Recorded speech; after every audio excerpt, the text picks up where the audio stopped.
So, Siobhan, Victoria? we're doing this all under the umbrella of Bring Your Soul to Work. And we felt like that was the right fitting title and pitch for all of the work that we do in A Cup of Well when it comes to workshops. So let's begin with the obvious. Why bring your soul to work? And how do we think about soul when it comes to A Cup of Well and the work that we do? Okay, well actually our soul is the essence of how humans can achieve success. We think of our soul as something vague and ethereal. Our soul is that inner part of us. It's the immaterial part of us. But our soul encompasses our mind, our soul encompasses our will, our soul encompasses our emotions, our soul encompasses our personality. So it's really that part of us that makes us most us is this. And when our soul also, it gives us that source of connection. Yes, absolutely. It's where we can find meaning, and it holds the secrets and the answers to what our purpose ultimately is in life. Yeah.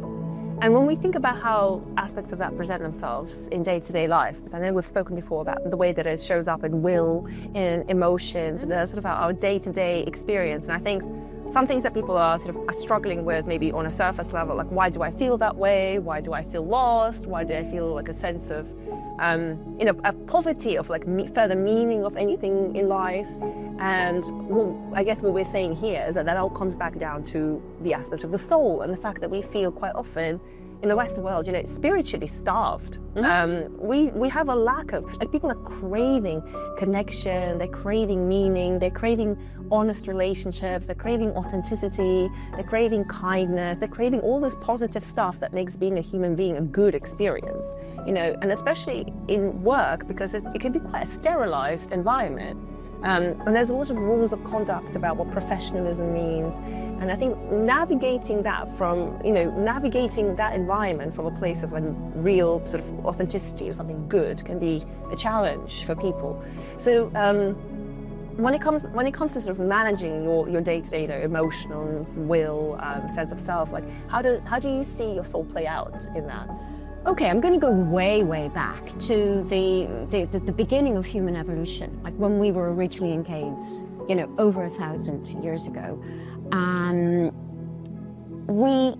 Obviously, there was the community and the connection that helped us bond together because we needed it. As individuals, we would have died. There was the meaning that where people formed their identity around this close-knit group. They all needed each other.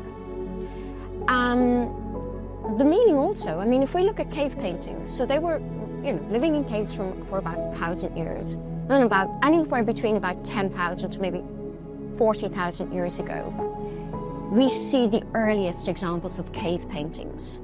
There was really no reason for them to do that. It wasn't suddenly that they wanted to make their sitting room more comfy. But human beings looked out of the caves at night. They saw the stars.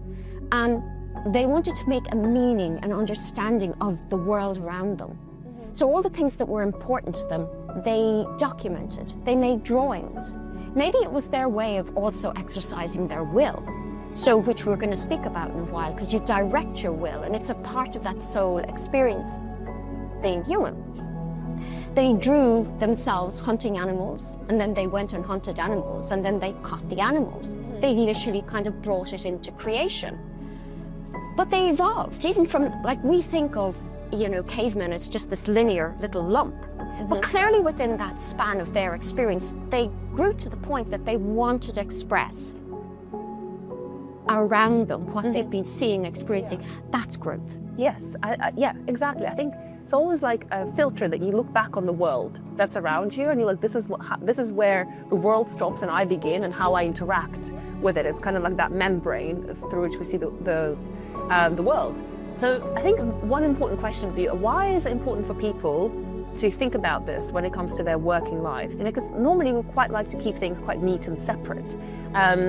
and clean, the boundaries. There's like this work-life, personal life, and then soul, that's something you do, in a private space once a week or whatever you want to do. So why do you think this is important to have this conversation in the open and start with this idea of, bring your soul to work? Because it's the essence of who you are. I mean, the soul is made up of our mind. That's the thinking and reasoning part of our mind. That's where our logic comes from. It's where our beliefs come from. It's where our ideas come from. And we don't often think of that, but that is that part of our soul. And when it becomes out of balance, we end up with very limiting beliefs. We end up with negative beliefs. We end up feeling, lost. And our mind becomes cluttered. And we can declutter it and get back to the essence of ourselves through using our mind. Yeah, exactly. Our will is another aspect of our soul. It's probably the most powerful aspect. It's where we achieve our goals. Yeah. I think you can't train people in clinical ways to really connect with themselves. This is why this conversation needs to go deeper. Because I think that just teaching people how to problem solve or present or communicate effectively, it's like just patching up problems that are much deeper rooted and needs closer attention. And it's almost like whether you like it or not, it needs closer attention, because you can pretend that we can fix everything with a PowerPoint slide or the right sort of online training course, but actually until you start to encourage people to have a relationship with themselves, as individuals or on some sort of deeper level, and ask the bigger questions, that you won't get, they won't get the results for themselves, and you won't get the results in whatever environment or community you're trying to create. Yeah, completely. And when a person, and it's actually very practical. So if you're out of connection with your will, you lose focus, you become scattered, you lose all sense of who you are and what you're doing. You no longer are in control and direction of your own life. You're sort of buffeted around by outside circumstances. Yeah. So it's important that we recognize and can work with those bits. Same with our emotions. Our emotions are essentially the seat of our soul. Our emotions let us know very quickly whether we're in a good situation for us, whether we feel secure, whether we feel valued, whether we like something, whether we don't like something.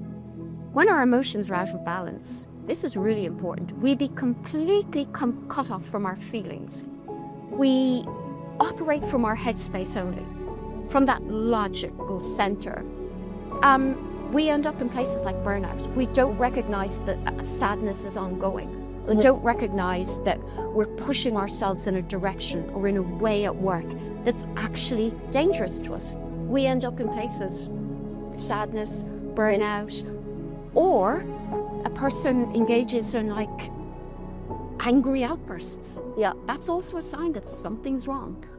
I think the reason why we're doing this is because we want to prevent those crisis points. I think we want to start this conversation keeping it as an ongoing conversation. This isn't saved for once or twice a year when it's time to do the thing and the social or the offsite or whatever. This is something you should be practicing and thinking about every day, about how connected you feel to your work, how you experience your work, how you relate to other people, whether you feel safe in your work environment. I don't mean always like physically safe, but psychologically safe, emotionally safe, because this is something that's your lived experience every single day, and it's not reserved for just once-off occasions. I think, at least from my perspective, what I love for people to do is to think about this on a permanent basis, to really integrate some of this thinking. And of course that starts with understanding how to do that as well. And it kind of gives us a gateway into knowing ourselves on a deeper level.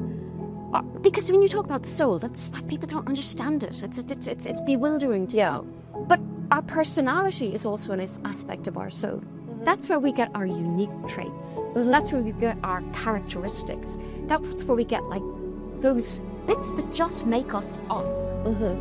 And when we'd lost that connection to our quirky kind of personality, our uniqueness, well, we just become another cog in the machine.